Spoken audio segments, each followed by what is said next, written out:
because you can get them to 200, but where's that stock? It's in their pocket.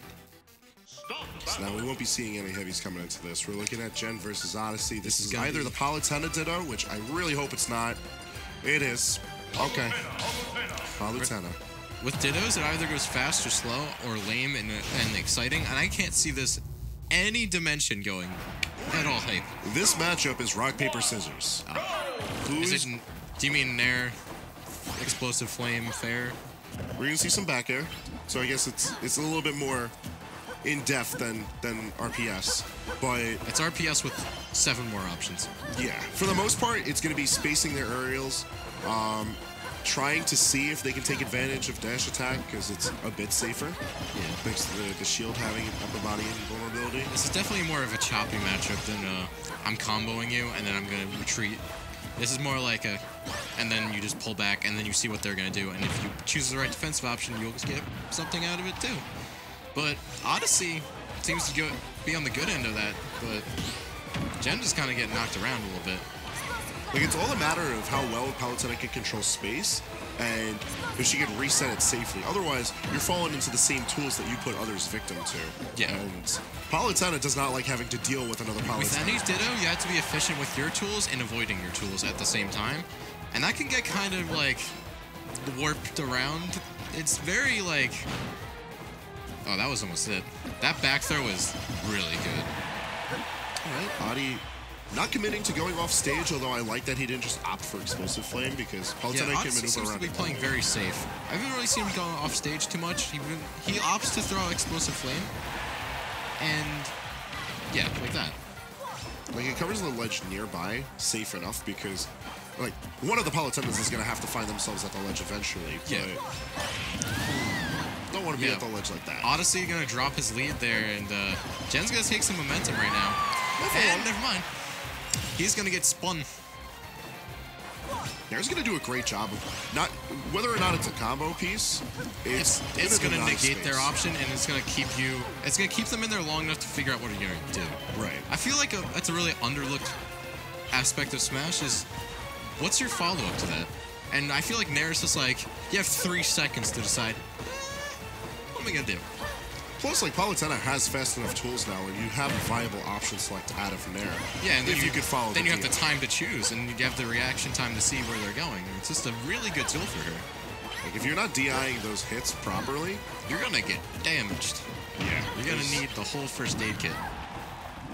But speaking of DIing properly, Adi's getting out of Jen's combos pretty easily, and I feel like it's something that Jen's have to keep. Both of them are getting out of each other's combos. This is a very like hit and run type of match. I really hope one of them switches. If it happens, I feel like it's gonna be Adi. Yeah, I feel like Adi's gonna swap out to Fox, but I don't know how good of an option that is gonna be. Just because Adi is playing so level-headed for getting spiked for stock, by the way. Oh no, yeah, he kept his composure there. He's always been a good lad like that. Oh, he's gonna have to work on that. Yeah. I want to see if he still plays with composure, though. If he can keep his head level after an SD and getting spiked with the lead, that's pretty good on Adi. Alright, Jen is kind of finding the tools to space him out, and slowly but surely he's seeing this match run away from him. I feel like Fair is an underappreciated tool when it comes to how well Palutena can space out opponents. Oh, it's insane. It's so fast, and you can act out of it so fast. It's just like... It's like a Jackie Chan speed move. Like, everyone always talks up how good Nair is because Nair gets to do this. Yeah, and then back air is safe. But Fair, you just chain them. It's a chic move. It's a chic-esque wolf. That was really good awareness by Jen there to jump over that. Yeah, once the auto reticle starts, like the bullets are already committed to where they're angled, so you can just move around them, and they don't have that great of repositioning after the first bullet comes out. I think it aims down until the frame they start going out. So even then, like the arrow, the things here, it could very well go there if you jump. Yeah, but because they come in such a quick burst, it's not that great for Odyssey covering. Almost sealing it out. Ooh. Odyssey bringing it back from the depths. Yo, if he reversed that Nair, that very well could have been it. Yeah. But that Nair, unfortunately, was facing the ledge. All right, going to go off the... Yeah. Yeah, Adi's taking this game. Dragged it out of the depths of hell, but he's going to manage it out. Yeah. Does Jen play any other characters besides Palu? I've heard he does. However, I have not seen him play other characters. Mind you, I don't see him too often these days, but I wouldn't put him past him to practice more characters. His Palu has stopped been on Incineroar, and my heart skipped a beat. Definitely not trying to see Incineroar from this side of bracket. No, sir. I was scratching my head there for a second. This match would have went from 40 miles per hour to hitting the red line real quick, but that is fortunately not something. That's a nail in the tire. Yes. Nonetheless, we're coming back into Pokemon Stadium 2 for Game 2. It is the Palutena, and yeah, you really don't have to think about stage picks. You know your character, and they know their character. You know where you want to go. You either play on a stage where you both like or you both hate. And while personal preference could come into play, I feel like both people are obviously going to be comfortable in Pokemon Stadium 2.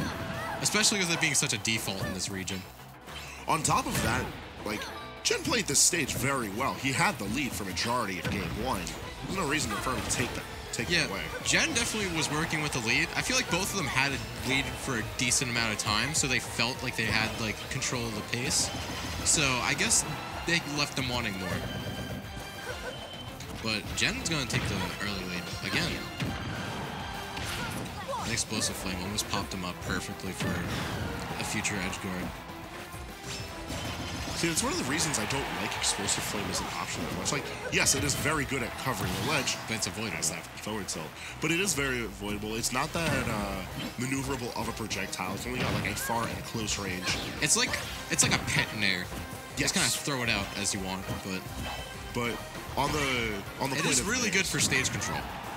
It is. Because it either forces them into the air, or if you already have the stage completely, or negates them from recovering from certain angles. I can see its practicality, but most of the times against high-level players, you're not really going to see it utilized too much, but definitely use it as sparingly, and it works. It's a good move. I feel like Runoff Nair is always going to be able to do the job better than Explosive Flame. Yeah. With that instant right there, that was really good timing on, I believe that was Jen, getting up from the ledge to not get hit by that. That teleport was risky. That could have been some SD stuff right there. Gonna get some pummels. That was a lot. That was a lot of pummels. Yeah, pummels are actually not terrible in this game. Yeah, I feel like they do just the amount of a good amount of damage for the speed that they have now. Like Lucario in Smash 4, he used to pummel you fast, but they like 0.02%. Right. You weren't doing anything. Nonetheless, Adi once again finding himself playing covering on the high. For the first time, I feel like that was like a really good move because he's always like went to ledge and he conditioned him for it, and he just kind of mixed it up, went high. That was really good on Jen. Don't tilt out the ledge. It's such a good option just because you can get so much to follow it up. But when you're that close to the ledge and you're already conditioning Adi in a manner where like just neutral get up or roll from ledge is better, I feel like you can't be doing that. You gotta keep in mind like how you're conditioning your opponent. I feel like he kind of forgot what he was trying to make him do, and he went for an option that wasn't completely in his favor there, but nonetheless, we're gonna see them hop around each other. Odyssey. Unless we see them that was start bold and brash. All right. Odyssey staying alive at 85%. He's gonna be throwing out the up smash. That's at least 30%. Never mind. Proved you wrong. Where's my 4.4% or 3.4?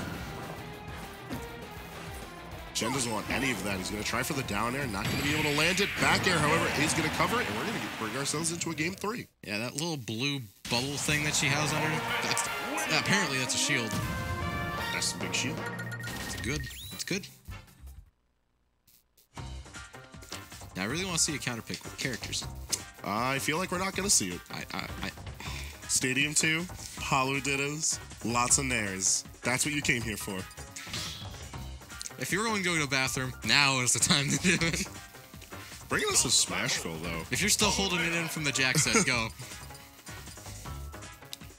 All right. Hover and a click, and game 3 is going to bring us to Smashville for Jen and Adi. With black and blue Palutenas. Oh! Yeah. So, yeah. Smashville. I feel like this is a really good stage for Palutena. I feel like it's good if you're like teleport cancel and like really tech oriented. Not to say that you need to do that for this stage, because Palutena is just such a good character in general, but I feel like that platform is going to be king of the hill. Whoever gets to that is going to have that. And whoever takes that away is going to do something in a very flashy fashion. But both players playing like the platform isn't even there. A lot of this match is going to end up coming out to, like, the ledge play. Even though the platform is super important for stage control, and I definitely agree that controlling it is pivotal to controlling this stage, we've seen Odyssey and Gen play this set near exclusively with ledge play, trading back and forth who can get their damage out, who can control pushing the match to the ledge. Yeah, we've seen a lot of Simba moments, but the king is yet to fall yet. Yet to be determined.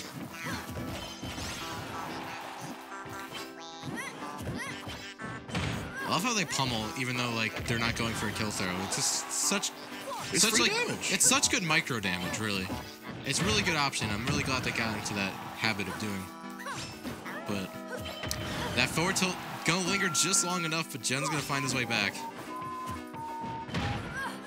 Odyssey's been getting a lot better with how he's trying to cover these options at the ledge. I feel like he's just going to be a bit more consistent with his timing.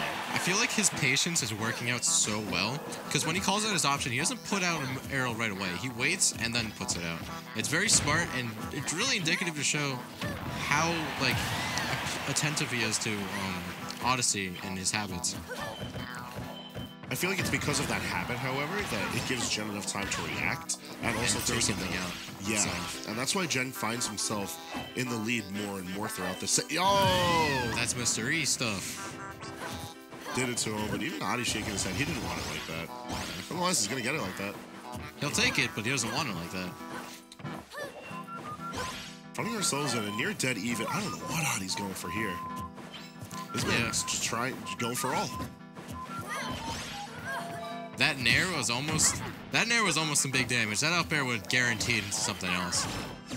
It would have if he landed it, but again, you brought this up earlier. Both of them have really good DI. They know what to watch out for when it comes to this character.